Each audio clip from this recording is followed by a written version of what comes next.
আমি দেখছি বহু হাজি মদিনা থেকে বিদায় নেওয়ার সময় চোখের পানি ফেলে ফেলে কাঁদে, বলে ইয়া রাসূলুল্লাহ, জীবনে আর কোনোদিন আপনার কদমে আসতে পারবো কিনা জানি না। ইয়া হাবিবাল্লাহ, আপনার কদম মোবারক এসে সালাম দেওয়ার সুযোগ আর কোনোদিন হবে কিনা জানি না। হাজিরা কান্দে, বিদায় নেওয়ার সময় হাজিরা কান্দে। কাবা শরীফ থেকেও বিদায় নেওয়ার সময়, বিদায় তাওয়াফের সময় হাজিরা কান্দে। এরে কাবা, তোমার কাছে আসছিলাম, আর কোনোদিন তোমাকে তাওয়াফ করার সুযোগ আমার আর হবে কিনা জানি না রে কাবা। এইভাবে হাজিরা কাঁদতে থাকে। বন্ধু বেলাল বসে বসে কাঁদে, ইয়া রাসূলুল্লাহ, আমি আসছি। গোলামকে আসতে বলেছিলেন, আমি আসছি। আল্লাহর নবীজির নতুন মুয়াজ্জিন আসছে আযান দেওয়ার জন্যে। এসে দেখতেছে নবীর মুয়াজ্জিন বসে বসে কান্না করে। ডাক দিয়ে বলল, শুনছো সাহাবীরা, নবীর মুয়াজ্জিন বেলাল আসছে গো। সব সাহাবীরা ঘর থেকে বের হয়ে মসজিদে নববীতে চলে আসছে। এসে দেখে বেলাল বসে বসে রওজার পাশে বসে বসে কান্না করতেছে। সাহাবীরা ডাক ডাকে, বেলাল, কতদিন হলো তোমার কণ্ঠের আজান শুনি না, আজকে একটা বারের জন্য আমাদেরকে আজান শুনিয়ে যাও গো বেলাল, আজান শোনায়। বেলাল ডাক ডাকে, সাহাবীরা রে, নবীর ইন্তেকালের পরে আমি আর একটা বারও এই মসজিদে আজান দেই নাই, বলো আমি কারে আজান শোনাবো? আমার আজানে কে নামাজ পড়াইতে আসবে? বলো কে আমার আজানে নামাজ পড়াইতে আসবে বলো। সাহাবীরা বলল, ইমাম হাসান হুসেনকে ডেকে আনো, তারা বললে হয়তো বেলাল আজান দিবে। ইমাম তাকিউদ্দিন সুবকিয়া শিফাউস সাকামের মধ্যে তিনি লেখেন, হযরত বেলাল রাদিয়াল্লাহু আনহুর কাছে হযরত ইমাম হাসান হুসেনকে ডেকে আনা হলো। হাসান হুসেন দেখতে একেবারে নানার চেহারার মতো দেখা যাইত। আবার নবীর সৌন্দর্য দুই ভাই পেয়েছিলেন, হযরত বেলাল রাদিয়াল্লাহু তাআলা আনহু ইমাম হাসান হুসেনকে দেখে রওজা শরীফ থেকে উঠা ইমাম হাসানের বুকের মধ্যে মাথা ঠেকায় গুনগুন করে কান্দে। ইমাম হুসাইনের বুকের মধ্যে মাথা ঠেকায় কান্দে। ইমাম হাসান ডাক দেখায়, নানার মুয়াজ্জিন, যেই লাহান দিয়ে কণ্ঠ দিয়ে নানার আজান শুনাইতা, আজকে যাও ওইভাবে আমরা আজান আজকে শুনে যাও। কতদিন তোমার আজান শুনি না নানার মুয়াজ্জিন, আজকে তুমি আমরা আজান শুনে যাও। আশিকে রাসূল বেলাল আর স্থির থাকতে পারেন নাই। রাসূলের তাওহীদ কলিজার টুকরা, তার কাছে আজান শুনতে চাইছে।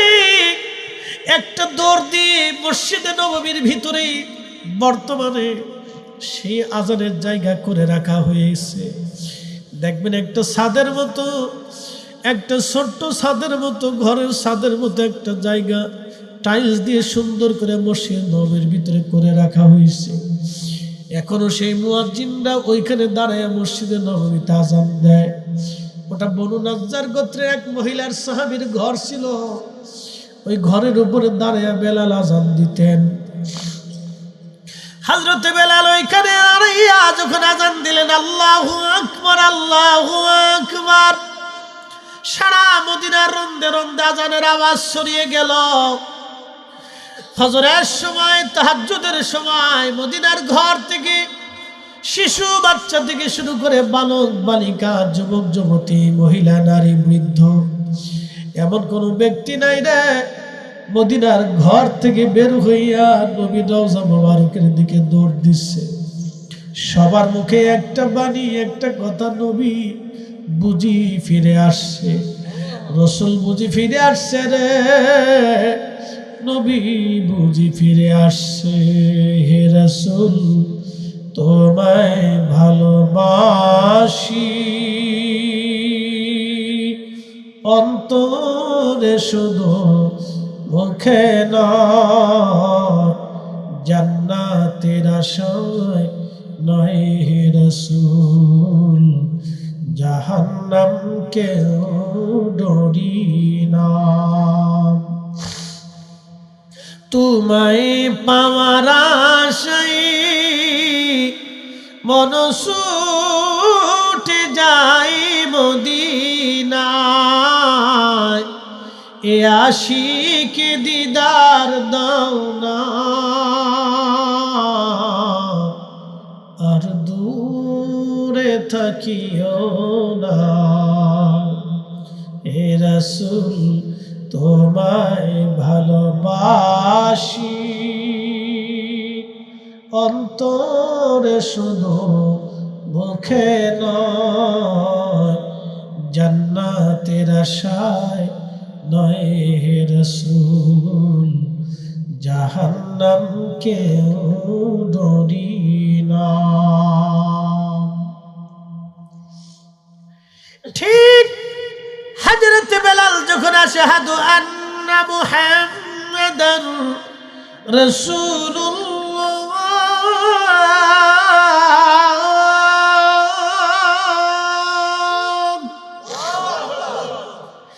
আজানের আওয়াজ যখন দিলেন, ঠিক তখনই মদিনার মাটি থরথর করে কেঁপে উঠল।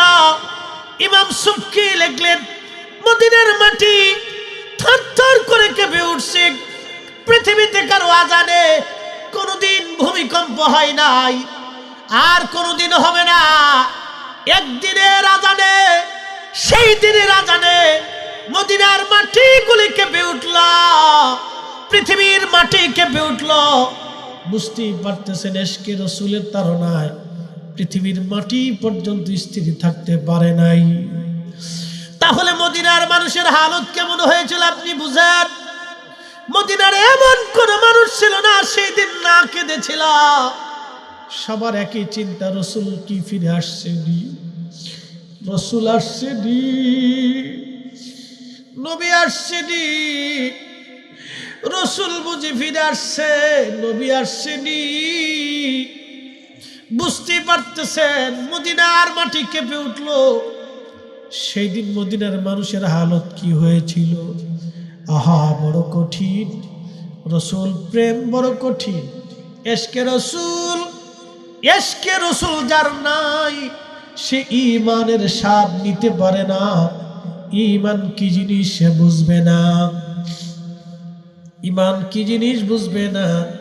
যার কারণে জগত সৃজন রে দেখো চন্দ্র সূর্য তারা শূন্য ভরে, আসে অচল নিশ চলে ধরা ধরে, নবী নবীনে ভাব সবই মিশে। প্রিয় উপস্থিতি,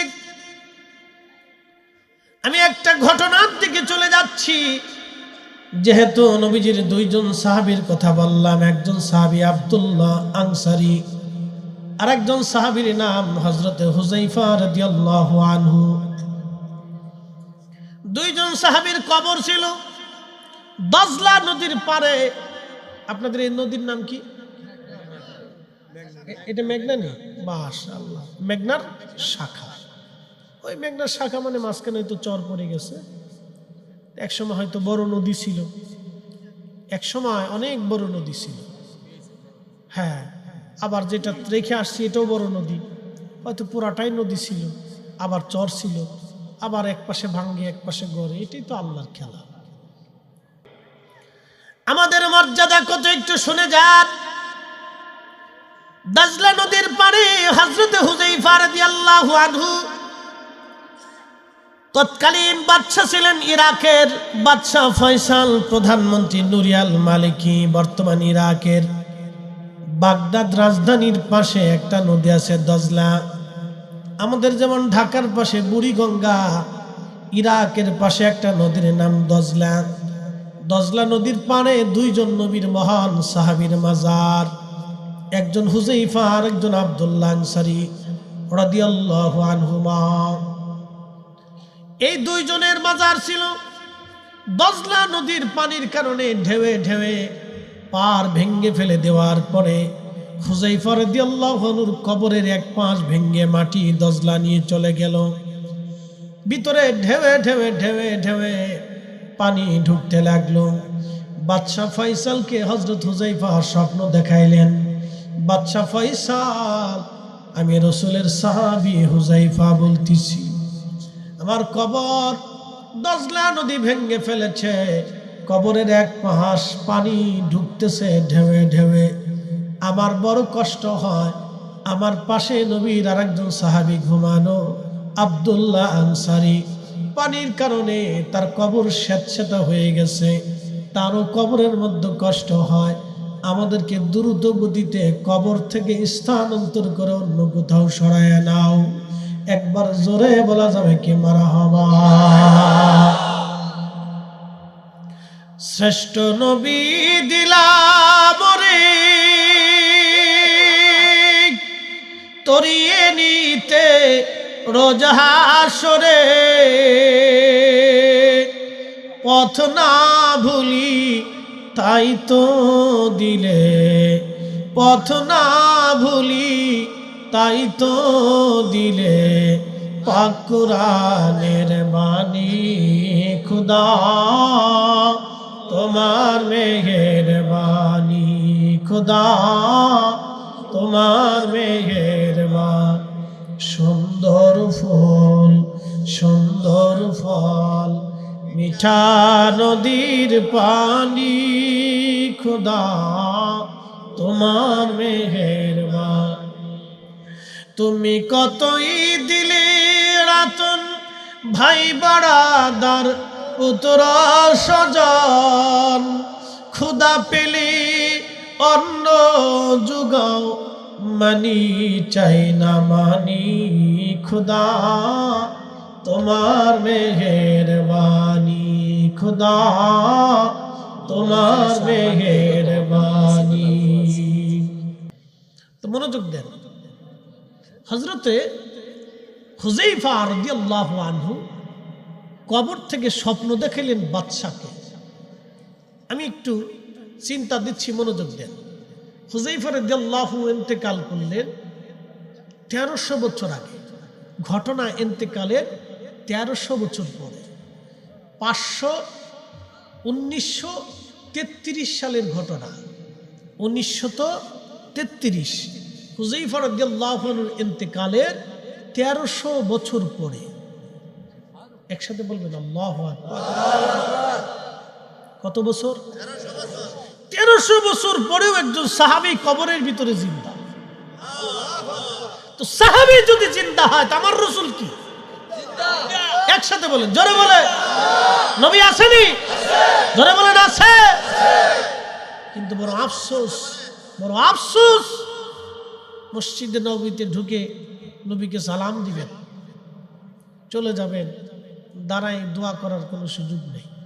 রজস্বীর দিকে ঘিরে দোয়া করলে মুতোয়া বলবে এ হাজি আল্লাহ বেদা, আল্লাহ শির, আল্লাহ হারাম, তুই নবীর দিকে ঘুরছিস কে? তুই কাবার দিকে ঘুরে যা। এখন বলি, প্রশ্ন করবি, জবাব দিবেন তো? কাবা দিয়ে কি নবী? কথা কন না কেন? কাবা দিয়ে প্রশ্ন কিন্তু জটিল। কাবা দিয়ে কি নবী? না নবী দিয়ে কাবা? কাবা দিয়ে নবী? নবী দিয়ে কাবা। কারণ নবীর মাধ্যম দিয়ে আল্লাহ কোরআন দিছেন, দ্বীন দিছেন, ঈমান দিছেন, ইয়াকিন দিছেন, বিশ্বাস দিয়েছেন, ইসলাম দিয়েছেন। এই পবিত্র শাশ্বত বাণী ধর্ম আল্লাহ রাসূলের মাধ্যম দিয়ে দিছেন। কাবাটা শুধু একটি স্থান, সম্মানের স্থান, সম্মানের বস্তু। কথা ঠিক কিনা?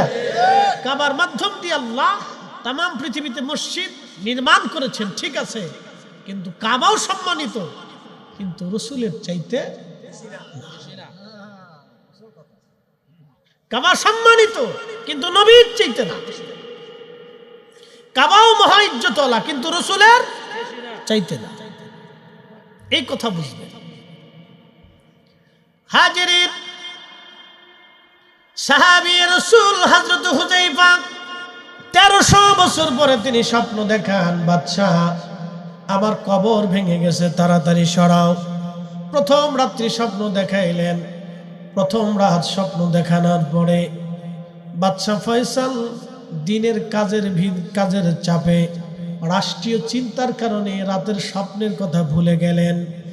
দ্বিতীয় রাত আবার নবীর সাহাবী এসে বললেন, বাদশাহ ফয়সাল, আমি নবীর সাহাবী হুযায়ফা বলতেছি, কবর ভেঙে গেছে গো, কবরে পানি ঢুকে, তাড়াতাড়ি করে কবর সরাও আমাদের। দ্বিতীয় দিন বাদশাহ ফয়সাল আবার ভুলে গেলেন।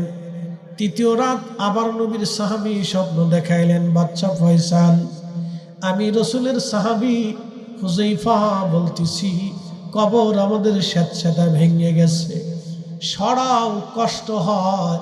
তৃতীয় দিনও বাদশাহ ভুলে গেলেন।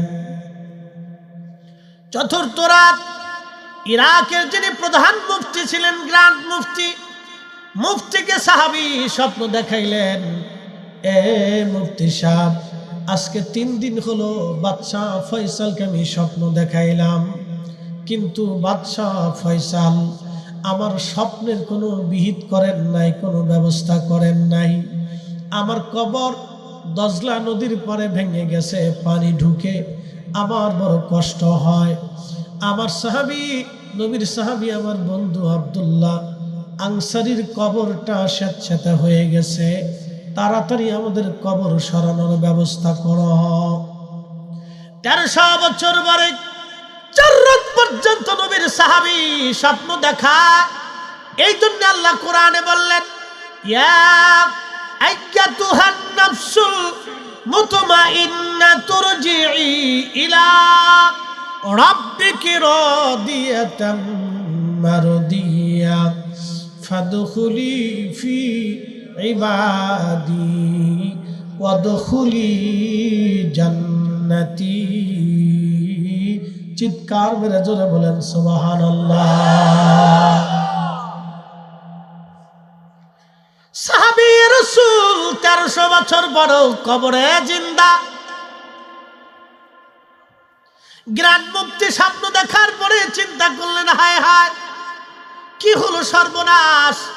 সকালবেলা ফজর পড়ে নুরিয়াল মালিকের কার্যালয়ে চলে গেলেন, প্রধানমন্ত্রীকে নিয়ে বাদশার কার্যালয়ে চলে গেলেন। তিনি বাদশাকে বললেন, বাদশাহ, আপনি মনে হয় অনেক বড় ভুল করে বসেছেন। বলে, মুফতি কি ভুল বলেন? বলে, আজকে 3 রাত আপনাকে নবীর সাহাবী হযরত হুযায়ফা স্বপ্ন দেখাচ্ছে, তার কবর দজলার পাহাড় ভেঙে ফেলেছে, সাহাবী আব্দুল্লাহ আনসারীর কবর স্যাঁতস্যাঁতে, আপনি কোনো ব্যবস্থা করলেন না। বলে, মুফতি আপনি কি করে জানলেন? বলে, হ্যাঁ, আজকে রাত্রিবেলা সাহাবী রাসূল আমাকে স্বপ্ন দেখাইছে, কবর সরানোর জন্য আপনি কোনো ব্যবস্থা নেন নাই, বিরাট বড় ভুল। বাদশা বলল, হুজুর, সর্বনাশ হয়ে গেছে। হ্যাঁ, 3 রাত আমাকে স্বপ্ন দেখাইছে, কিন্তু দুনিয়ার কাজের চাপে আমি ভুলে গেলাম, কি করা যায় বলো? বলতেছে, দ্রুত গতিতে কবর স্থানান্তরের ব্যাপারে আমি ফতোয়া বোর্ড বসাচ্ছি, ওলামা ইকরাম নিয়ে বসছি, আপনি মন্ত্রী পরিষদ নিয়ে বসেন, কি করে দ্রুত গতিতে তাদের কবর কোথায় নেওয়া যায়, কোন জায়গায় সরানো যায়।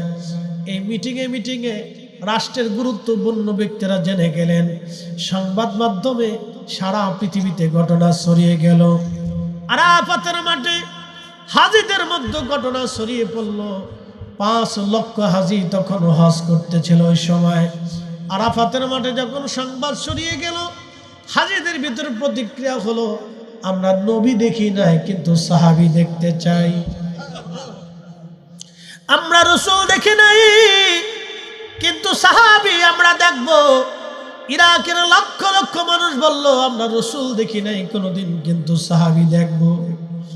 এই মহান 2 জন সাহাবীকে কবর থেকে উঠানোর পরে একটা নজর হলো, আমরা সাহাবী দেখতে চাই, সাহাবীরা দেখতে কেমন ছিল। 1300 বছর পরেও তার কবর এসে এখনো অক্ষত, এটা দেখতেই হবে, না দেখলে আমাদের জীবনের অপূর্ণতা হবে। সাহাবী রাসূল দেখার জন্য ইরাক শুধু না, পৃথিবীর সব দেশ থেকে দরখাস্ত আসতে লাগলো বাদশাহ ফয়সালের কার্যালয়ে। বাদশা পড়ে গেলেন নতুন বিপদে। হাজিরাও ইমেইল করলো, আমরা হাজিরাও দেখতে চাই, মহান দুইজন সাহাবীকে আমরাও দেখব। নবী দেখি নাই কিন্তু সাহাবী দেখব, নবী দেখি নাই কিন্তু সাহাবী দেখতে চাই। সাহাবীরা দেখতে কেমন ছিল? চিৎকার মেরে জোরে বলেন ইয়া রাসূলুল্লাহ, ইয়া রাসূলুল্লাহ, ইয়া হাবিবাল্লাহ, ইয়া রাসূলুল্লাহ, ইয়া রাসূলুল্লাহ।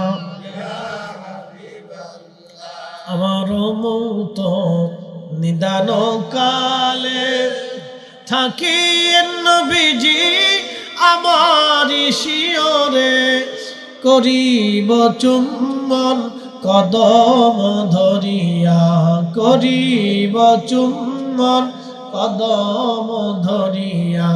ইয়া রাসূলুল্লাহ, ইয়া রাসূলুল্লাহ। মাতা পিতা যাহাদের অন্ধকার কবরে, দেখি নবীজি মায়াবী নজরে, তরায়া লইও হাসর মাঝারে, তরায়া লইও হাসর মাঝারে। ইয়া রাসূলুল্লাহ, ইয়া রাসূলুল্লাহ। এ মুসলমান, নরসিংদীবাসী, কাজীর কান্দির মুসলমান, খুব মনোযোগ দিবেন। সাহাবী রাসূল 1300 বছর পরে স্বপ্ন দেখায়, স্বপ্ন দেখায়, স্বপ্ন দেখায়। 1450 বছর আগে কোরআনে যাহা বলা হলো তাহা ঠিক। আল্লাহ পাক বলে দিলেন, আল্লাযীনা আমানু ওয়া কানু ইয়াত্তাকুনা লাহুমুল বুশরা ফিল হায়াতিদ দুনিয়া ওয়া ফিল আখিরাহ। যারা ঈমানে আমলে, ঈমান আনার পরে যারা মুত্তাকি হয়েছে, তাকওয়াশীল হয়েছে, আমার রব বললেন লাহুমুল বুশরা, লাহুমুল বুশরা ফিল হায়াতিদ দুনিয়া, দুনিয়াতে তাদের জন্য সুসংবাদ, ওয়া ফিল আখিরাহ, আখিরাতেও সুসংবাদ। 1300 বছর পর্যন্ত সাহাবী রাসূল কবরের মধ্যে জিন্দা। একসাথে বলা যাবে আল্লাহু আকবার। খুব মনোযোগ দিয়ে শুনবেন বাবাজি। কবর শরীফ হাজিরা দরখাস্ত করলো। বাদশা ফয়সাল দ্রুত গতিতে মিটিং বসাইলেন, কি করা যায়। সাহাবীদের তাগাদা, অন্যদিকে তিনাদের কষ্ট হয়। হুযায়ফা রাদিয়াল্লাহু আনহু রওজা শরীফের পাশে, মাজার শরীফের পাশে যা দেখলেন, হ্যাঁ, দজলা নদী ভেঙে ফেলে দিয়েছে। তখন তারা সিদ্ধান্ত নিল একটা কাজ করা যায়। দজলার এই পার, যে পারটা ভেঙেছে, এখানে সিমেন্ট দিয়ে, রড দিয়ে আমরা একবারে ঢালাই করে দিই, এই জায়গাটা আমরা ঘিরে দিয়ে দেব, বেড়িবাঁধ তৈরি করে দিব, এবং কবরের ভিতরের অংশ থেকে পানি নিষ্কাশন করে এই পানিগুলি আমরা দজলার মধ্যে ফেলে দিয়ে জায়গা শুকনা বানাই দিব। তারপরে হাজিরা আসবে, পৃথিবীর বিভিন্ন দেশ থেকে লোকেরা আসবে, সবার সামনে আমরা মহান দুইজন সাহাবীকে কবর থেকে উঠাবো। আল্লাহ, 1300 বছর পরে একটা বাস্তব ঘটনা। সবার একই চিন্তা, সাহাবী দেখব, নবী দেখার সুযোগ হয় নাই, তাহলে দেখব সাহাবী কেমন। এই জন্য মনে রাখবেন, কবর সত্য, আল্লাহ সত্য, আমার রাসূলও সত্য। তার মানে বুঝে গেল কিয়ামত পর্যন্ত আমার নবীর মুজিজা চলমান হবে। সব নবীর মুজিজা শেষ, আমার নবীর মুজিজা কিয়ামত পর্যন্ত চলতে থাকবে।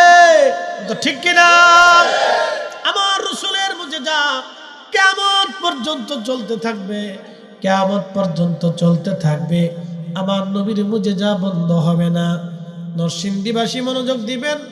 হাজিরিন, এই মহান দুইজন সাহাবী হজ শেষ হয়ে যাওয়ার পরে সময় আসলো, লক্ষ লক্ষ মানুষ ইরাকের বাগদাদে জমা হয়ে গেল। ইরাকের একজন সাহাবী ছিলেন, তার নাম হযরতে সালমান ফার্সি রাদিয়াল্লাহু আনহু। 250 বছর দুনিয়াতে হায়াত পেয়েছিলেন। তিনি অত্যন্ত আশিকে রাসূল ছিলেন। 250 বছর হায়াত পেয়েছিলেন উনি। ইরাকের সালমান পার্ক নামক একটা এলাকা আছে, এইখানে তিনার মাজার আছে। ওই সালমান ফার্সি রাদিয়াল্লাহু আনহু রওজার পাশে, ওনার মাজারের পাশে 2টা কবর খনন করা হলো। 1300 বছর পরে নতুন করে সাহাবী রাসূলদেরকে আবার কবরস্থ সমাহিত করা হবে, কবরস্থ করা হবে আবার নতুন করে। একটু চিন্তা করেন তো, ঘটনাটা কত প্রসিদ্ধ। লক্ষ লক্ষ মানুষ ইরাক হাজি থেকে প্রায় 5 লক্ষ হজ শেষ করে আসছে। ইরাকের লক্ষ লক্ষ মানুষ ইরাকের বাগদাদে জমা হলো। নির্দিষ্ট দিন তারিখ হলো। আজকে সবার সামনেই কবর থেকে 2 মহান সাহাবীকে উঠানো হলো। সবাই উপস্থিত হয়ে উপর থেকে মাটি সরানোর পরে ঠিক 1300 বছর আগে যেইভাবে রসুলের সাহাবীকে সমাহিত করা হয়েছিল, সেই চুল, সেই দাড়ি, সেই ত্বক, সেই লাবণ্যতা, সেই চেহারা, সেই ঠোঁট, সেই হাত, সেই বডি, সেই রক্ত সঞ্চালন, সেই চেহারা সেই রকমই পড়ে আছে। কাফনের কাপড়টা পর্যন্ত মাটি ধরতে সাহস পায়। একসাথে বলবেন আল্লাহু আকবার। আর একটু জোরে বলবেন আল্লাহু আকবার। কোরআনে আল্লাহ যা বলছে কোন শব্দ মিথ্যা আছে? রাসূল যা বলেছেন তাই ঠিক। নবী বলছেন আল কবরু রাউজাতুম মিন রিয়াজিল জান্নাহ। কারো কারো কবর আল্লাহ জান্নাতের বাগান বানায় দেয়। পৃথিবীতে একজনের 2টা মাজার আছে, এছাড়া বাকি আর কারো 2-3টা মাজার আছে, এই আছে সে আছে, এগুলির কোনো ভিত্তি নেই। আমি জানি আপনারা এই সুন্নি যারা আছেন তারা মনে রাখবেন, পৃথিবীতে একজনের মাজার 2টা। বাকি কেউ যদি বলে যে আমার অমুক পীরের 4টা মাজার, এগুলো সব ডাহা মিথ্যা কথা। এগুলো মানুষের বানানো, অলৌকিক, কাল্পনিক। এগুলোর কোনো ভিত্তি নেই, ভিত্তি হতে পারে না।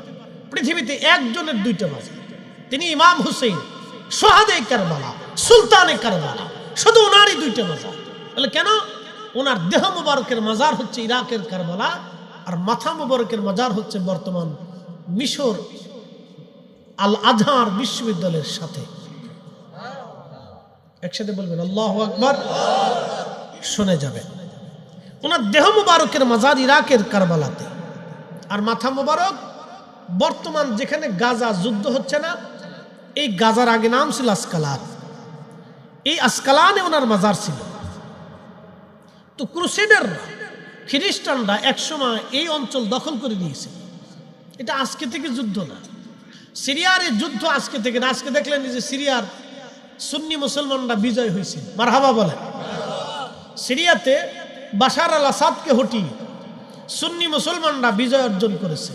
এটা রাসূলের ভবিষ্যৎবাণী। সুনানুত তিরমিজিতে একটা হাদিস আছে, আল্লাহর নবী বলতেন, আমার উম্মত শামে আমার একটা আল্লাহর বাহিনী থাকবে।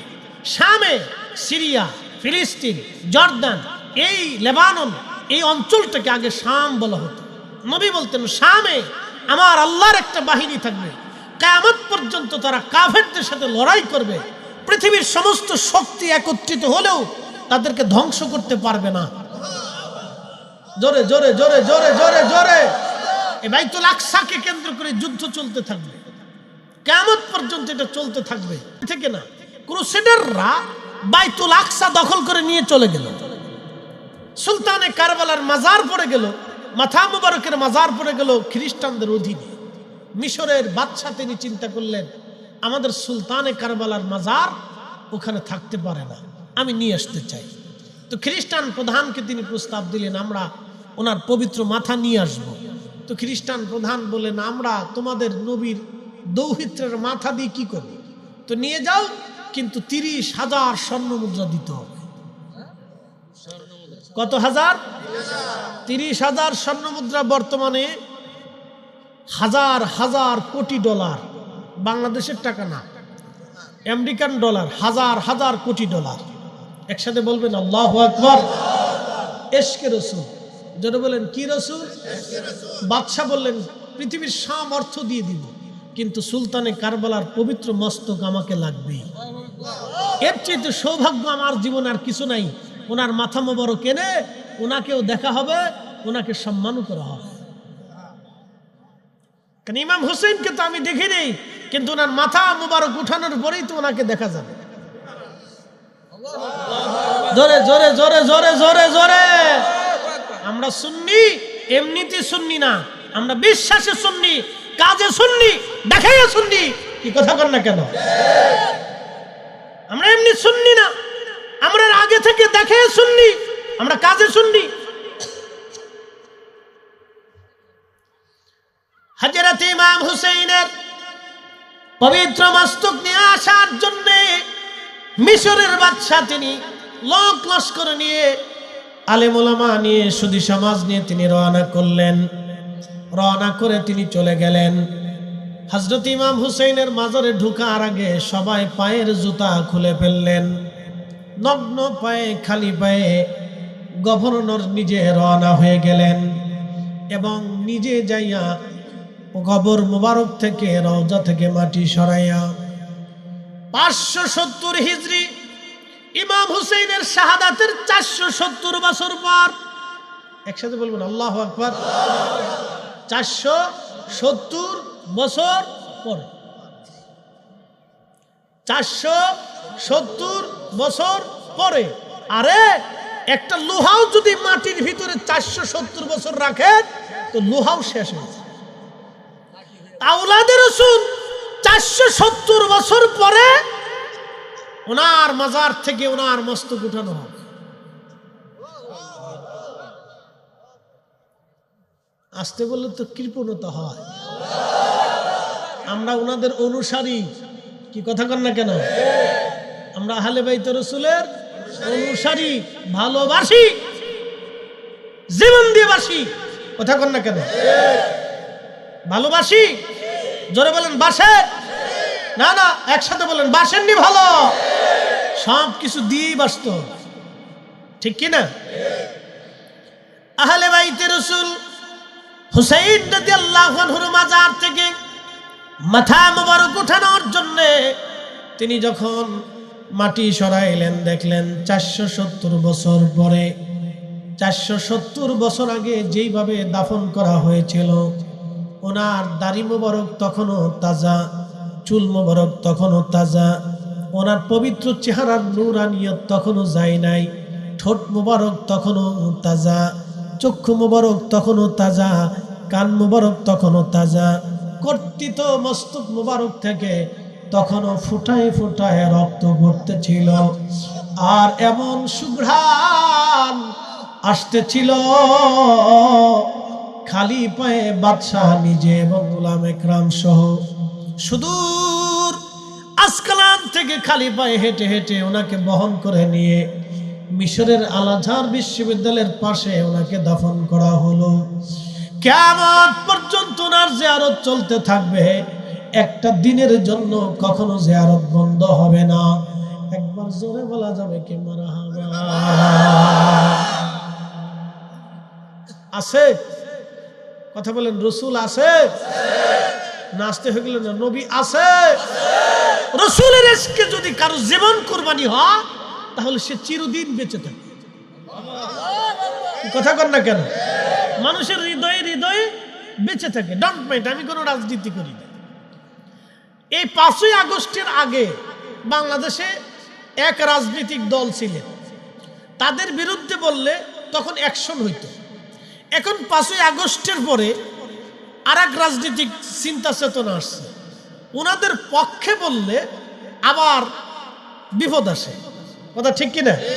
তাহলে কি হলো, একজন আসে চলে যায়, একজন আসলে আরেকজনেরটা নামে, আরেকজন আইলে আরেকজনেরটা নামে। কিন্তু শাহজালাল রহমতুল্লাহ আলাইহি 750 বছর ধরে এখনো নামে নাই। এই কথা কর না কেন? জোরে বলে। খাজা বাবা আজমিরি এখনো নামে নাই। কথা কর না কেন? খাজা বাবা আজমিরি এখনো, ওনারা দুনিয়ার রাজনীতি করতেন না, ওনারা আল্লাহর সাথে প্রেম করতেন। কি কথা বল না কেন, ঠিক কিনা? আমরা যারা সুন্নি দেশে আমরা ওনাদের সাথে প্রেম করি, অলিদের সাথে, কি কথা বল না কেন, ঠিক আছে না? হ্যাঁ, এটা বুঝতে হবে। প্রেম জাগা মতো করে, জাগা মতো প্রেম করে। আমার দিকে তাকান, আমাদের দেশের ছেলে মেয়েরা প্রীতি করে না, যদিও শরীয়তে হারাম। শরীয়তে কি হারাম? হারাম, বিলকুল হারাম। শরীয়তে বিলকুল হারাম, কঠিন পাপের কাজ, নিকৃষ্ট কাজ, পচা কাজ। তো আমাদের ছেলেরা মেয়েরা প্রীতি করে। যখন দেখবেন ছেলে মেয়ে আসক্তি আসে, তখন সে মেয়েটা বাপও চিনে না, ছেলেটা মাও চিনে না। কি কথা বল না কেন? সে বাপ মা চিনে না, ভাই বিরাদারও চিনে না। তখন শুধু তার অন্তরে ওই ওই চিন্তা, ওরে কবে পাবো, কবে বিয়ে করবো, নালি মরে যাবো, নালি চলে যাবো, এই নানান চিন্তা। ও পাগলের মতো হয়ে গেছে গা, এই সেই নানান আসক্তি, অন্তরের আসক্তি। দুনিয়াতে একজন মানুষ যদি একজন মানুষের প্রতি এরকম আসক্তি হয় যে তার জন্য আসক্তি আসছে, শোনেন, আপনার হৃদয়ে রসুল প্রীতি যদি এর চাইতে বেশি না হয়, তাহলে আপনি ঈমানের স্বাদ নিতে পারবেন না। পারবেন? পারবেন? এই জন্য বেলালকে মারতে মারতে মারতে মারতে মারতে মারতে পিঠের চামড়া উঠিয়ে ফেলছিল। হাজি যারা আছেন একটু হাত বাড়ান তো, যারা হজ করছেন বা উমরা করছেন বা সৌদি আরবে চাকরি করছেন, হাত বাড়ান তো একটু, তাহলে বোঝা গেল এখানে অনেক মানুষ মক্কা মদিনা ঘুরে দেখে আসেন। হাত নামান। গরমটা কেমন বাবা বলেন তো, বলেন গরমটা কেমন? আপনার যদি 2-3 ঘন্টায় গরমে মরুভূমির ভিতর ছেড়ে দেওয়া হয়, তাহলে আপনার কি অবস্থা হবে বলেন তো?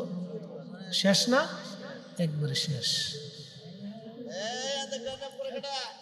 শুনিয়া যান হাজিরিন, শুধু নবীকে ভালোবাসার জন্যে, কালেমা পড়ার জন্যে সাহাবী রাসূল হযরত বেলাল রাদিয়াল্লাহু আনহুর পিঠের চামড়া উঠে গেল। পিঠের চামড়া উঠানো হলো, ওনার গলার মধ্যে রশি বেঁধে সারা মক্কার অলিগুলি দিয়ে টানা হতো আর মারা হতো আর বলা হতো, বলো তুমি ঈমান ছেড়ে দাও। বেলাল শুধু বলতো আহাদ, আল্লাহ এক, আল্লাহ এক, আল্লাহ এক, আল্লাহ এক। মাঝে মধ্যে ভারতে দেখা যায় মুসলমানদেরকে ধরে ধরে নিয়ে কিছু উগ্রবাদী হিন্দুরা পিটায় আর মারে, বলো জয় শ্রীরাম, বল জয় শ্রীরাম। ওই মুসলমান জীবনের ভয়ে বাঁচার জন্য বলে জয় শ্রীরাম, কিন্তু বেলালকে মারা হলো, বেলালকে পিটানো হলো, পিঠের চামড়া চলে গেল। মরুভূমির মধ্যে রেখে বুকের মধ্যে পাথর চাপা দিয়ে ধরে রাখা হলো। দিন পার হয়, হুশ ফিরে যায়, আবার হুশ আসে, হুশ চলে যায়, আবার হুশ আসে। যখনই হুশ আসতো তখন বলতো আহাদ, আল্লাহ এক, আল্লাহ এক, আল্লাহ এক, আল্লাহ এক, আল্লাহ এক, আল্লাহ এক, আল্লাহ এক। আমাদের কাছে মুসলমানদেরকে পিটাইলে যদি বলে বল জয় শ্রীরাম, বাঁচার জন্য মুসলমান বলবে জয় শ্রীরাম। কিন্তু বেলালকে যেদিন মারা হলো, বেলাল আহাদ ছাড়া আর কোনো শব্দ বলে নাই। জবান থেকে আহাদ আহাদ শব্দ এসে গেল বেলালের। শুধু আল্লাহ এক, আল্লাহ এক বলতে লাগলেন। পিটি পিটি তাকে যখন করা হলো, কঠিন অবস্থা হলো হযরত বেলালের। জিন্দিগি বড় কঠিন, এমনভাবে পিটানো হলো, কোনো ওষুধ তাকে দেওয়া হতো না। কত যন্ত্রণায়, কত রাত বেলাল ঘুমাইতে পারে নাই। ব্যথার যন্ত্রণায় বেলালের দিনের পর দিন, মাসের পর মাস ওইভাবে চলে গেছে। খাবারও দেওয়া হতো না। একদিন আবু বকরের দয়া হলো। আবু বকর নবীকে বলেন, হুজুর আপনি যদি অনুমতি দেন, বেলালকে আমি কিনে আজাদ করে দিতে চাই। হযরত আবু বকর বললেন, যাও বেলালকে কিনে নিয়ে আসো। অনেক অর্থ দিয়ে বেলালকে কিনে নিয়ে আসা হলো। ও মুসলমান, তারপরও বেলাল সেই দিন মাথা নত করে নাই, কাফেরের কাছে মাথা নত করে নাই। বেলাল আশিক রাসূল, আমরাও আশিক রাসূল, আমরাও নবীকে ভালোবাসি, কিন্তু বেলালের মতো ভালোবাসতে পারি নাই। আমি জানি প্রেমে পাগল সে তো মদিনা, প্রেমানলে পুরে মরি প্রেমানলে, পুড়ে মরি ওহে রব্বানা। আমি জানি প্রেমে পাগল সে তো মদিনা। আমি জানি প্রেমে পাগল সে তো মদিনা। আল্লাহর নবী হিজরত করে মদিনায় চলে গেলেন, বেলালও মদিনাতে চলে গেলেন। সাহাবী দিয়ে মসজিদ নবী ভরে গেল, সারা মদিনার মানুষ নবীকে মেনে নিলেন। আহা, নবীজি বলতেন, উম্মত রে, মদিনার মানুষ আমাকে ভালোবাসে, আমি নবী মদিনার মানুষকে ভালোবেসেছি। এই মদিনার মানুষকে যারা কষ্ট দিবে, তারা আমি নবীকে কষ্ট দিবে। তোমরা আমার মদিনাকে মন্দ বলবে না, আমার মদিনাকে গালি দিবে না, আমার মদিনার মানুষকে কষ্ট দিবে না, আমার মদিনায় গাছ কাটবে না, আমার মদিনায় আগুন ধরাবে না, আমার মদিনায় হত্যা করবে না, আমার মদিনায় তোমরা ঝগড়া ফাসাদ করবে না, আমার মদিনায় যুদ্ধ করবে না। কিন্তু পৃথিবীর একটা নিকৃষ্ট পাপী নবীজি সহিহ মুসলিমে বলে গেলেন, উম্মত, মদিনার মানুষকে যারা কষ্ট দিবে, আমি রাসূল তার উপরে লানত দিয়ে গেলাম, আখিরাতে তার সমস্ত আমলগুলি বরবাদ হবে, আমি নবী তাকে শাফায়াত করব না, আল্লাহর সন্তুষ্টি থেকে সে মাহরুম হবে, তার দুনিয়া বরবাদ হবে, আখিরাত বরবাদ হবে। আমার মদিনার মানুষকে যারা কষ্ট করবে, কষ্ট দেবে, সে পানির ভিতরে লবণ যেইভাবে গলে যায়, আল্লাহ তার দুনিয়া আখিরাত ওইভাবে গলায় দিবে, নিঃশেষ করে দিবে। বন্ধু, খুব মনোযোগ দেন। পৃথিবীর একজন নিকৃষ্ট মানুষ, তার নাম ইয়াজিদ লানাতুল্লাহি আলাইহি। আমার দেশের এক দল আছে, তারা বলি ইয়াজিদ রহমাতুল্লাহি আলাইহি, আমরা বলি লানাতুল্লাহি আলাইহি। আল্লাহ তার উপরে লানত দিক। এই দুষ্ট নবীজি তার সম্পর্কে বলে গেলেন, শোনেন, শয়তান জাগা না হয়ে কুত্তা তারাই দিছে। বুঝতে পারছেন? ও কোথাও ভিতরে চান্স পেতেছে না, কারণ সময় এক ধ্যানে ওয়ার শুনতেছে, দুটো কুত্তা কুকুরের পিছিয়ে নিয়ে নিয়ে চলে আসছে। কুত্তা মারামারি করার এত জায়গা রয়েছে, এখানে কে? এখানে কি আমরা বিরিয়ানি দিছি? এই জায়গা চলে আসছে। একটা লাঠি দিয়ে দাবড় দেন, ও তো কুকুর না, এটার শয়তান লই রয়েছে সাথে করে, লয়েছে, একটু তাড়াই দেন। একসাথে পরে লা হাওলা লা হাওলা ওয়ালা কুওয়াতা ইল্লা বিল্লাহ, লা হাওলা ওয়ালা কুওয়াতা ইল্লা বিল্লাহ, লা হাওলা ওয়ালা কুওয়াতা ইল্লা বিল্লাহ। ও একবার পেশাব করতে করতে দৌড়াইতেছে। এই আওয়াজ খুব জটিল আওয়াজ। এটা প্রত্যেক দিন ফজরের পরে এই জিকির করবেন, আল্লাহ 99 প্রকার বালা থেকে আপনাকে বাঁচাবে। লা হাওলা ওয়ালা কুওয়াতা ইল্লা বিল্লাহ। সুনানুত তিরমিজি কিতাবুল আজকার বাবু ফাদাইলু লা হাওলা ওয়ালা কুওয়াতা ইল্লা বিল্লাহ। এই বাবের ভিতরে হাদিসের ফজিলত আসছে। 99 প্রকার বালা, তার সর্বনিম্ন বালা হলো চিন্তা রোগ। রিজিকের চিন্তা থাকবে না, ছেলেমেয়ের চিন্তা থাকবে না, দুনিয়ার চিন্তা থাকবে না, সংসারের চিন্তা থাকবে না। আল্লাহ আপনাকে পেরেশান থেকে দূর করাইয়া আল্লাহ আপনাকে পেরেশান মুক্ত রাখবে। এই জিকির যারা সকালবেলা ফজরের নামাজের পরে অধিক পরিমাণে করে। আসতে হয়ে গেল না? সুবহানাল্লাহ জোরে বলে। শয়তান চলে গেছে। আবার পরে লা হাওলা ওয়ালা কুওয়াতা ইল্লা বিল্লাহ। আল্লাহ ছাড়া আমাদের আর কোনো ভরসা, কোনো শক্তি। এর অর্থ হচ্ছে আল্লাহ ছাড়া আমাদের আর কোনো ভরসা, কোনো শক্তি। হাজিরিন, খুব মনোযোগ দিয়ে। সাহাবী রাসূল হযরত বেলাল মদিনায়, এই মদিনার যারা কষ্ট দিবে নবী তাদের উপরে লানত দিলেন। ইয়াজিদ এই মদিনায় 3 দিন তার সৈন্যরা আক্রমণ করে 3 দিন পর্যন্ত নবীর মসজিদ আজান বন্ধ করে দিয়েছিল। মসজিদে নবীর বারান্দায় ঘোড়া গাধা বেঁধে রেখে পায়খানা পেশাব করিয়েছিল। মদিনার 10,000 মানুষকে হত্যা করেছিল। 1000 নারীকে ধরে এনে তারা ধর্ষণ করে মদিনার মাটিকে তারা অপবিত্র করার চেষ্টা করেছিল ইয়াজিদের সৈন্যরা।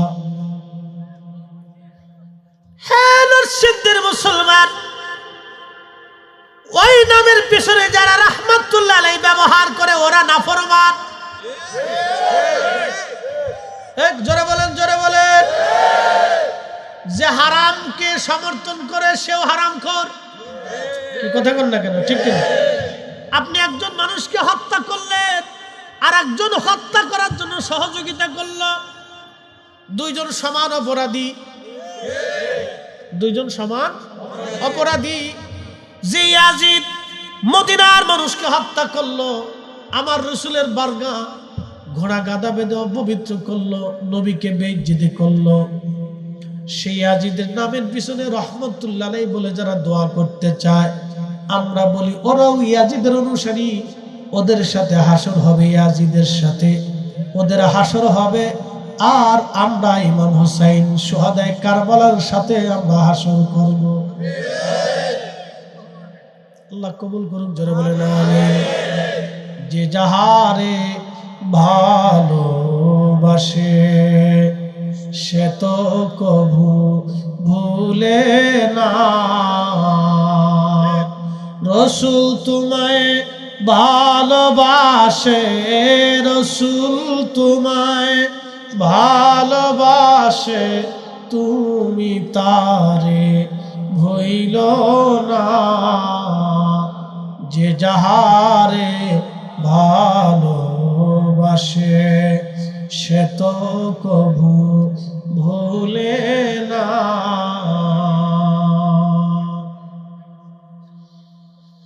নরসিংদীবাসী, কাজিরগাঁওবাসী, কাজিরকান্দিবাসী, আল্লাহ নবীর সাহাবী বেলাল মদিনাতে আসলেন।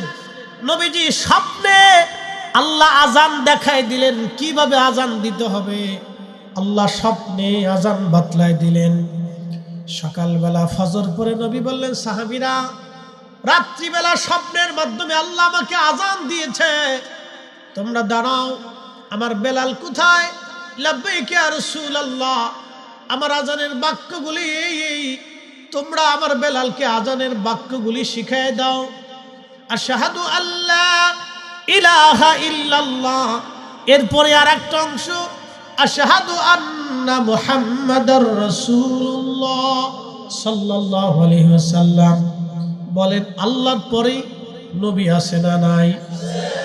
জোরে জোরে জোরে বলেন, জোরে বলেন।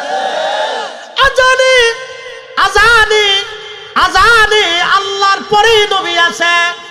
তাহলে নারে তাকবীর, আল্লাহু আকবার বলার পরে নারে রিসালাত ইয়া রাসূলুল্লাহ বলতে অনেকের কাছেই ভালো লাগে না। কেন লাগে না আমি জানি না বাবা,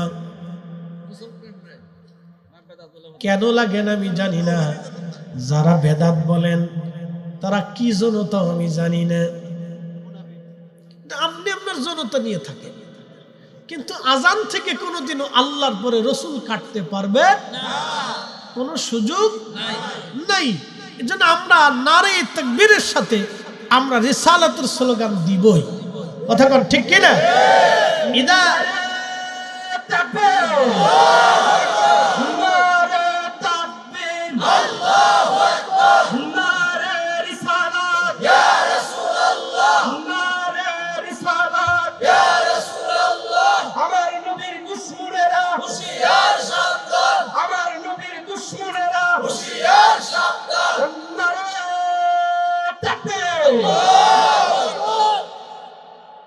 ইদা যুকিরতু যুকিরতা মাই রাফা'না লাকা যিকরাক, কোরআনের একটা শব্দ, রাফা'না লাকা যিকরাক। নবী গো, আমি আপনার শানকে, মানকে, জিকিরকে, আলোচনাকে সমুন্নত করেছি, সুপ্রসিদ্ধ করেছি, বুলন্দ করে দিয়েছি। আয়াত নাজিল হলো, জিবরাইল আসলেন, এসে বললেন, হুজুর তাফসীর কি জানেন? বলে আল্লাহু আ'লাম।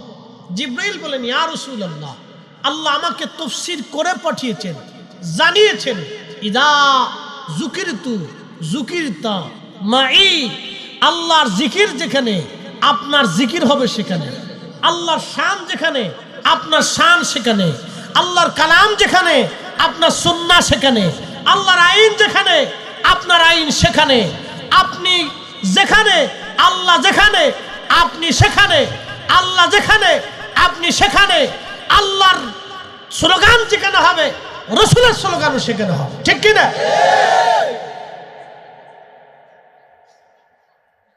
বুঝে বুঝে বেদাত বললেন, বুঝে বুঝে বেদাত বললেন। বেদাতের ফতোয়াটা না জানি রাসূলের ইজ্জতের উপর চলে যায়, তাহলে ফতোয়া কিন্তু ঘুরে আপনার আখিরাতের জিন্দেগির উপরে এসে পড়বে। পৃথিবীর সব হুজুররা যেও আপনাকে রাসূলের দরজা থেকে তার তরে আনার কিন্তু সুযোগ নাই। ওদিন হারিকেন ধরেও কোনো হুজুরকে পাবেন না, আপনার কোনো বক্তাকে পাবেন না, আপনার কোনো ব্যক্তিকে খুঁজে পাবেন না। সবাই নিজে বলবে নফসি নফসি, নিজেই চিন্তার পেরেশান, আর তুই বেটা সরে যা, আজকে টাইম নাই। ফতোয়া দিবেন বুঝে দিয়ে, ফতোয়া দিবেন বুঝে দিয়ে, হাসরের ময়দানের জন্য ঘুরে আসে আপনার ঘাড়ের উপরে লানতের তবকা যাতে না পড়ে, বুঝে সুঝে দিয়ে। যদি লানতের তবকা আসে তাহলে পৃথিবীতে এমন কোন বাপের বেটা নাই, এমন কোন মায়ের পুত নাই আপনাকে আল্লাহর রসুল থেকে ফিরিয়ে আনবে। কেউ নেই, কেউ নেই, পৃথিবীর কোনো শক্তি নেই। তো বুঝে কথা বলবেন, বুঝে কাজ করবেন, নতুবা আখিরাতে পৌঁছতে হবে। ফিরে যাব কিন্তু আল্লাহর কাছে। সেদিন আল্লাহর পাশেই আমার রসুল বসা থাকবে। কোন চেহারা নিয়ে বসে থাকবে সেই দিন আল্লাহর নবীর সামনে দাঁড়াবেন। চিন্তা ভাবনা করে, যে চিন্তা করে তারপরে কবরে যেতে হবে। বিপদ আছে কিন্তু, মহা মুসিবত। বেলালকে আজান শিখিয়ে দিলেন, আজান দিতে লাগলেন। বহুদিন বহুদিন আজান দেন। আজানের ফুয়ুজুদ এতই চমৎকার, কবি ছন্দমালাতে লিখছেন, আজ সেই মুসলিম আছে আগের মতোই, আবু বকর ওমর উসমান নেই, আজ সেই কোরআন আছে আগের মতোই, সাহাবীদের মতো পাঠক নেই, আজ সেই আজানের রসম আছে আগের মতোই, আজানের রসম আছে আগের মতোই, বেলালের মতো মুয়াজ্জিন নেই, আজ সেই আশিক রাসূল বেলাল। আজান দেওয়ার পরে প্রিয় নবীজি হুজরা মোবারক থেকে বের হয়ে নামাজ আসতেন। আসার পরে বেলাল নবীকে দেখতেন। চার কারণে মানুষ মানুষকে ভালোবাসে। 1 নম্বর জামালিয়াত, 2 নম্বর কামালিয়াত, 3 নম্বর কারাবাত, 4 নম্বর ইহসান। আমার নবীর মধ্যে জামালিয়াত ছিল, কামালিয়াত ছিল, কারাবাত মানে নৈকট্য। আপনি যত সহবত দিবেন তত মোহাব্বত বাড়বে। এই জন্য সন্তানকে সময় দিতে হয়, সন্তানদের সাথে সময় দিতে হয়। যত সময় দিবেন বাবা মার প্রতি সন্তানের তত দরদ বাড়বে। শোনেন, সন্তানের হৃদয়ে মায়ের প্রতি দরদটা বাবার থেকেও বেশি থাকে। কেন বলেন তো? কারাবাত, কারাবাত। মা সন্তানকে বেশি সময় দেয়, বাবা টাইম পায় না, কাজে যায়, এই কাজে সে কাজে, ব্যবসা বাণিজ্যে দূরে দূরে থাকতে হয়। এই জন্যে বাবা সন্তানদের এত বেশি সময় দিতে পারে না, মা দেয়। এই জন্য মার সাথে সন্তানের একটা গভীর সম্পর্ক থাকে। কারাবাত, কারাবাত মানে নৈকট্য। আমার রসুলের সোহবতে সাহাবীরা থাকতে থাকতে থাকতে থাকতে এতটাই ইশক জন্ম নিল, এতটাই প্রেম জন্ম নিল যে রসুল ক্ষুধার্ত থাকলে সাহাবীরাও থাকতেন। আল্লাহু আকবার। হযরতে বেলাল এতই আশিক হলেন, প্রত্যেক ওয়াক্ত আযানটা নবী বেলালকে দিয়ে দেওয়াইতেন। নিয়মিত মুয়াজ্জিন, তার এত মর্যাদা হলো, নবীজি বলে গেলেন, সাহাবীরা রে, আমার বেলাল হাসরের ময়দানে সবার সামনে দাঁড়াবে। পৃথিবীর সব মুয়াজ্জিনরা বেলালের পিছনে পিছনে দাঁড়াবে। আমি জান্নাতে গেছি, যাইয়া দেখি বেলালের আওয়াজ আগে আগে পাওয়া যায়। আইসা বেলালকে জিজ্ঞেস করলাম, বেলাল জান্নাতের মধ্যে তোমাকে আগে আগে দেখলাম, কারণ কি? বেলাল বলল, হুজুর আমার অজু গেলে আবার অজু করি, অজু করার পরে 2 রাকাত নামাজ আদায় করি। একসাথে জোরে বলেন মারহাবা। আমরা অনেকের পোলা পানি আছে মুটি পানি লেন, তো অজু করবে কোন সময়? পেশাব করে পানি লেন। আর বেডিকার কথা তো কই লাভ নেই, সে মেকআপই সারে না, তো অজু করবে কোন সময়? ঠিক কথা কর না, তোর তো মেকআপই শেষ হয় না, তো অজু করবে ছাতা কখন? অজুই বুঝে না। আমাদের বহু মেয়ে আছে অজুই বুঝে না, সারাদিন অজু করে। বহু মেয়ে আছে, জিজ্ঞেস করে কয়টা মেয়েকে জিজ্ঞেস করেন তো অজু করে কিনা জিজ্ঞেস করে। নামাজও পড়ে না, অজু বুঝে না। মেয়েরা খালি সোনু ডলে সুন্দর হওয়ার জন্য, আল্লাহর কসম করে বলি, সোনু ডলে কোনোদিন সুন্দর হওয়া যায় না। সুন্দর হইতে হলে নারীকে 2টা কাজে আসতে হবে। 1 নম্বর অজুতে, 2 নম্বর পর্দা। কয় কাজে? জোরে বলেন, কয় কাজে? 2 কাজে। অজুতে, পর্দায়, 2 কাজে আসলে নারী এমনি সুন্দর হয়ে যাবে। একসাথে বলা যাবে না আল্লাহু আকবার। মনোযোগ দিয়েন। হযরতে বেলাল মুয়াজ্জিনে রাসূল, নবীর মুয়াজ্জিন হয়ে গেলেন। নবীজির ইন্তেকালের সময় ঘনিয়ে গেল। আল্লাহ নবীর কাছে জিবরাইল বারবার আসে, খোঁজ খবর নিয়ে যায় নবী কেমন আছেন। শুধু জিবরাইল এখন আর একা আসলেন না, আজরাইল আসছে। এসে নবীজির দরজায় বসলেন। জিবরাইল বললেন, ইয়া রাসূলুল্লাহ, আজকে একা আসি নাই, মালাকুল মউতকে সঙ্গে করে নিয়ে আসছি। যিনি মায়ের কোল থেকে সন্তান নিয়ে যায়, সন্তানের কোল থেকে মা বাবাকে নিয়ে যায়। কেন আনছেন? বলে, হুজুর আজরাইল আপনার সাথে কথা বলতে চায়। আজরাইল সালাম দিয়ে বলেন, ইয়া রাসূলুল্লাহ, আল্লাহ পাকের ফরমান হলো, আপনি নবী যদি অনুমতি দেন, আপনাকে আমি আল্লাহর দরবারে নিয়ে চলে যাব। আর যদি অনুমতি না দেন, আপনাকে রেখে চলে যাব। আপনার যতদিন মন চায় ততদিন উম্মতের মাঝে থেকে যাবেন। হয় না চিৎকার মেরে বলেন, ইয়া রাসূলুল্লাহ, আমাদের মৃত্যু আমাদের হাতের মধ্যে নাই। কিন্তু আজরাইল এসে নবীকে বলেন, হুজুর সুপ্রিম পাওয়ার আপনার, আপনার আগে এমন সুপ্রিম পাওয়ার আর কারো হয় নাই, আপনার পরে কিয়ামত পর্যন্ত এরকম সুপ্রিম পাওয়ার কারো হবে না। আপনি ইচ্ছা করলে আমার সাথে চলে যেতে পারেন, আর যদি ইচ্ছা করেন উম্মতের মাঝে আপনি থেকে যেতে পারেন। আপনি বললে জান কবজ করব, না বললে আমি আজরাইল ফিরে চলে যাব। নবীজি বললেন, জিবরাইল আল্লাহর ফরমান কি এরকম? বলে, হায় ইয়া রাসূলুল্লাহ, আল্লাহর ফরমান এরকম নবীজি। আল্লাহ রাব্বুল আলামিন জিবরাইল ডাক দিয়ে বললেন, ইয়া রাসূলুল্লাহ, তবে আমার রব আমার আল্লাহ আপনার দিদারে আগ্রহী হয়ে অপেক্ষায় আছে।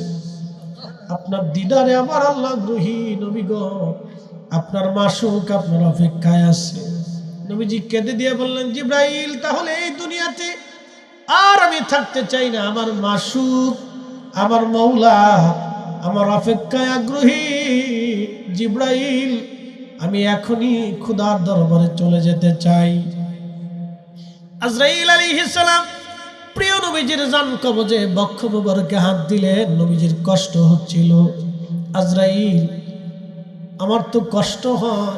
আজরাইল বলেন, ইয়া রাসূলুল্লাহ, আপনার জান কবজের বেলায় আমার আল্লাহর সতর্কতা এতই বিরাট, বিন্দু মাত্র যদি আমি ভুল করি, আমি আজরাইলের জিন্দেগি বরবাদ হয়ে যাবে। নবীজি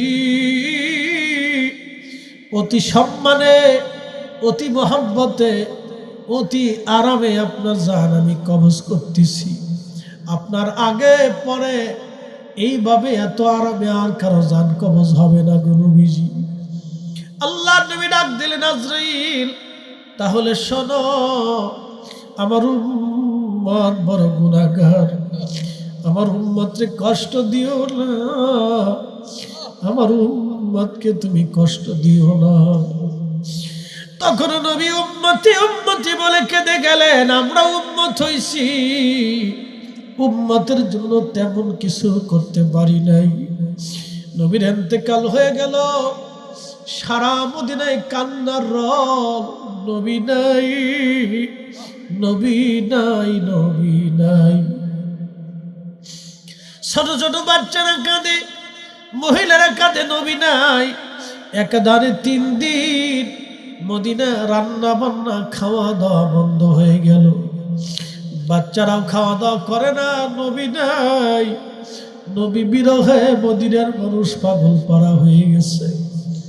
কোন কোন সাহাবী বিমর্ষ, বেলাল পাগল পারা হয়ে বসে আছে, নবী নাই। নবীজির একটা উট ছিল কাসওয়া, এই উটটা পাগল হয়ে 3 দিন কাঁদতে লাগলো। একটা প্রাণী, বুবা প্রাণী, রাসূল বিরহে বেদনা সহ্য করতে না পারে কাসওয়া উট কান্না শুরু করলো। আপনারা দেখবেন উট যখন কান্না করে তখন মানুষের মতো জোরে জোরে চিৎকার মেরে মেরে কাঁদে। কাসওয়া উট 3 দিন পর্যন্ত কেউ তাকে খাবার খাওয়াইতে পারে নাই। নবী বিরহ বেদনা এত কঠিন, 3 দিন পর্যন্ত তারা কেউ পানি পান করাইতে পারে নাই। আমি জানি প্রেমে পাগল সে তো মদিনা, প্রেমানলে পুড়ে মরি, প্রেমানলে পুড়ে মরি, ওহে রব্বানা। আমি জানি প্রেমে পাগল সে তো মদিনা, আমি জানি প্রেমে পাগল সে তো মদিনা। এই কাসওয়া উট 3য় দিনের মাথায় আর সহ্য করতে না পেরে বিরহ বেদনা একটা কুয়ার মধ্যে ঝাঁপিয়ে পড়লো, মারা গেল। রাসূল বিরহ বেদনায় একটা উট পর্যন্ত সহ্য করতে পারে নাই। আহা, সে মারা গেল। নবীজি বললেন, উম্মত রে, আমি হাসরের ময়দানে আমার মিম্বরের নিচে উস্তুনে হান্নানাকে দাফন করা হলো।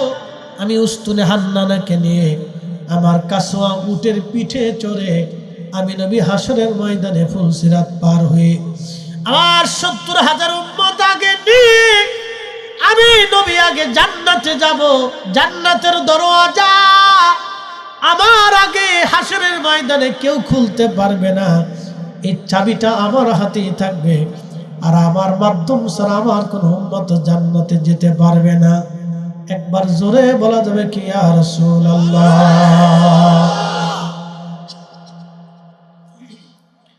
বেশি কষ্ট পেলেন হযরত বেলাল।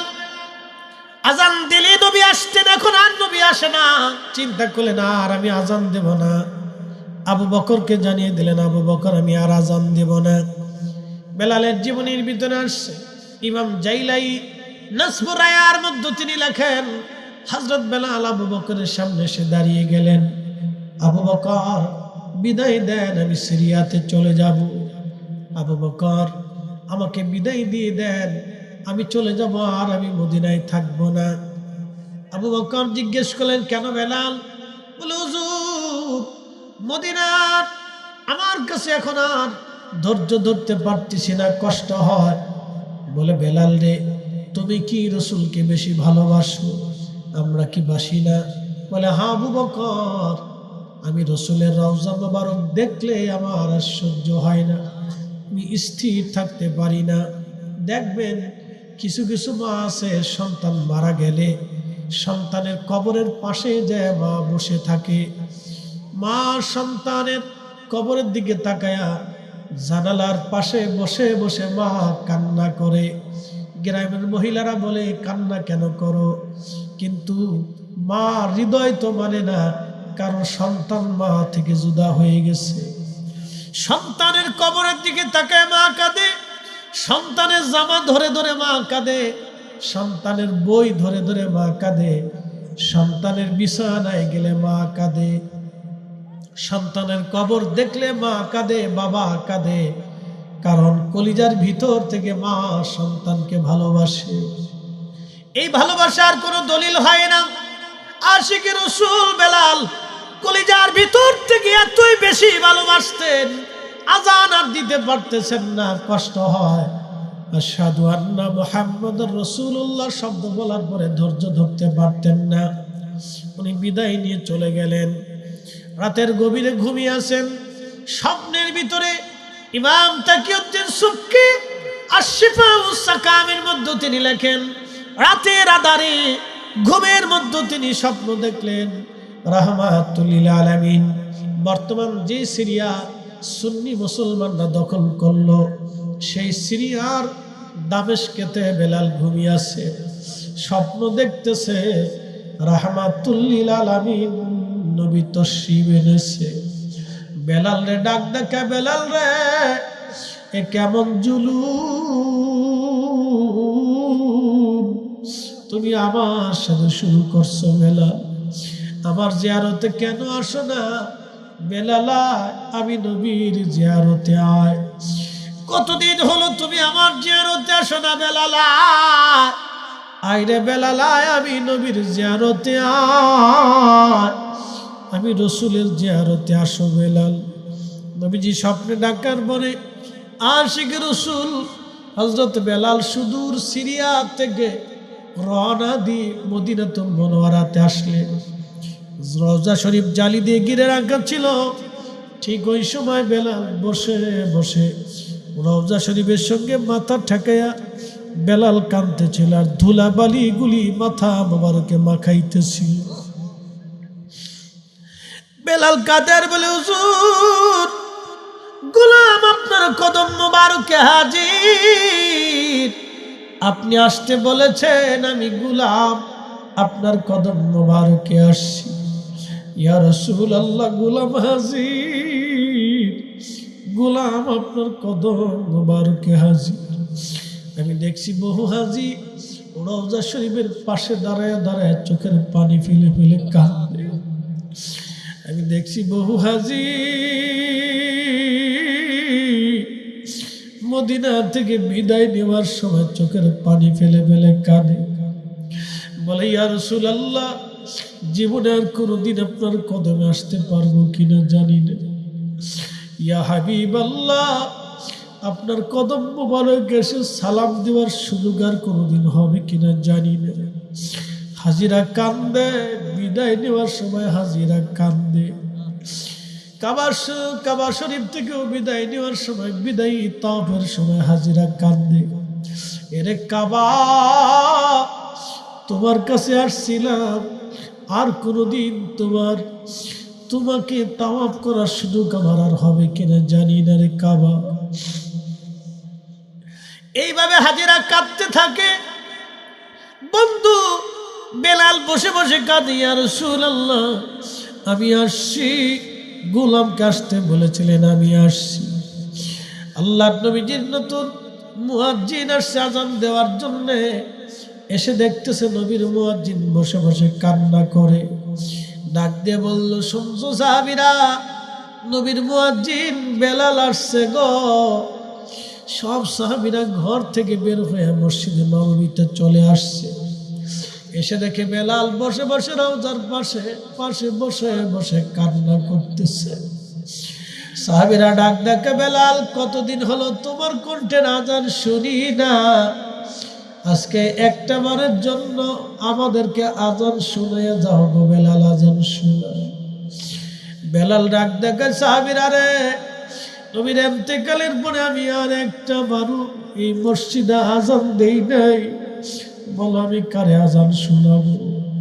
আমার আজানে কে নামাজ পড়াইতে আসবে? বলো কে আমার আজানে নামাজ পড়াইতে আসবে বলো। সাহাবীরা বলল, ইমাম হাসান হোসেনকে ডেকে আনো, তারা বললে হয়তো বেলাল আজান দিবে। ইমাম তাকিউদ্দিন সুবকি শিফাউস সাকামের মধ্যে তিনি লেখেন, হযরত বেলাল রাদিয়াল্লাহু আনহুর কাছে হযরত ইমাম হাসান হোসেনকে ডেকে আনা হলো। হাসান হুসেন দেখতে একেবারে নানার চেহারার মতো দেখা যাইত। আবার নবীর সৌন্দর্য দুই ভাই পেয়েছিলেন। হযরত বেলাল রাদিয়াল্লাহু তাআলা আনহু ইমাম হাসান হুসেনকে দেখে রওজা শরীফ থেকে উঠা ইমাম হাসানের বুকের মধ্যে মাথা ঠেকায় গুনগুন করে কান্দে। ইমাম হুসাইনের বুকের মধ্যে মাথা ঠেকায় কান্দে। ইমাম হাসান ডাক দেখায়, নানার মুয়াজ্জিন, যেই লাহান দিয়ে কণ্ঠ দিয়ে নানার আজান শুনাইতা, আজকে যাও ওইভাবে আমরা আজান আজকে শুনে যাও। কতদিন তোমার আজান শুনি না নানার মুয়াজ্জিন, আজকে তুমি আমরা আজান শুনে যাও। আশিকে রসুল বেলাল আর স্থির থাকতে পারেন নাই। রসুলের তৌহিদ কলিজার টুকরা, তার কাছে আজান শুনতে চাইছে। একটা দৌড় দিয়ে মসজিদে নববীর ভিতরেই বর্তমানে সেই আজানের জায়গা করে রাখা হয়েছে। দেখবেন একটা ছাদের মতো, একটা ছোট্ট ছাদের মতো, ঘরের ছাদের মতো একটা জায়গা টাইলস দিয়ে সুন্দর করে মসজিদ নববীর ভিতরে করে রাখা হয়েছে। এখনো সেই মুয়াজ্জিনরা ওইখানে দাঁড়ায় মসজিদে নববীতে আজান দেয়। ওটা বনু নাজ্জার গোত্রের এক মহিলার সাহাবীর ঘর ছিল। ওই ঘরের উপরে দাঁড়ায় বেলাল আজান দিতেন।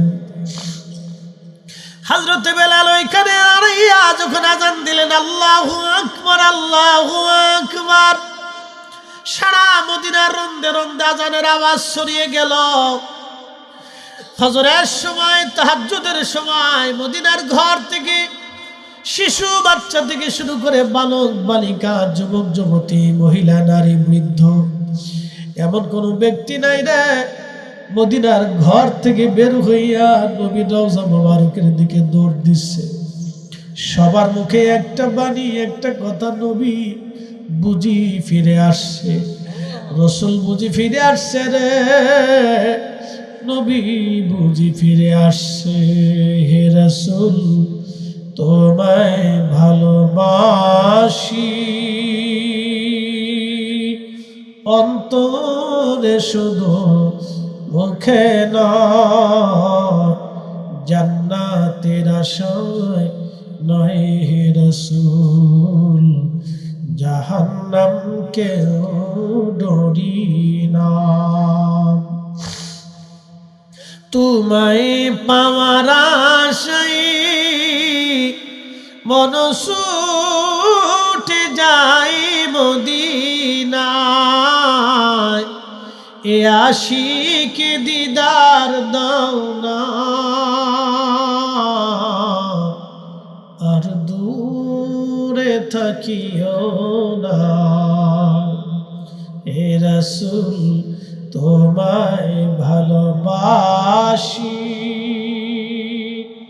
অন্তরে শুধু মুখে নয়, জান্নাতের আশায় নয় হে রাসূল, জাহান্নামকে ডরি না। ঠিক হযরত বেলাল যখন আশহাদু আন্না মুহাম্মাদান রাসূলুল্লাহ